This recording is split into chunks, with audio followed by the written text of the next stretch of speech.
এটা गोटे बड़ भारत सरकार गोटे प्रोग्राम जो थी कि गुड क्वालिटी मेडिसिन आपड़ दे पारे ये 50 रु 49% पर्यंत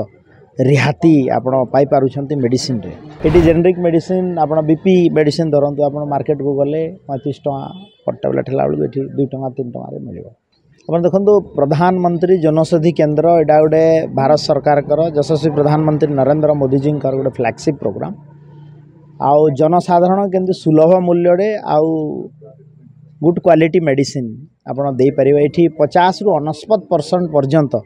रिहाती आपड़ पाई मेडिसिन रे जदि सही जिनस आपड़ मार्केट को जीवे ये जेनेरिक मेडिसिन आपड़ बीपी मेडिसिन धरतु आप मार्केट को गले 35 टका पर टैबलेट है बेलू ये 2 टका 3 टकर मिल तो निश्चित भाव में यहाँ गोटे बड़ भारत सरकार गोटे प्रोग्राम जो थी कि जोटा कि आम कहूँ जे आमर फिलोसफी डॉक्टर आमर दीन दयाल उपाध्याय जी जो फिलोसफी जे समाज रो अंतिम धाड़ी लोक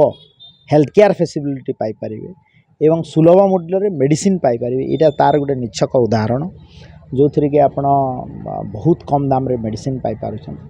तो यही आज गोटे आम नुआ केन्द्र एठी उद्घाटन करागला एवं आगामी दिन रे याकु व्यापक मात्रा रे पंचायत लेवल पर्यंत निश्चित भाव में आम आगामी दिन रे गोटे कार्य खसड़ा प्रस्तुत करुछु तल स्तर पर्यंत नबू।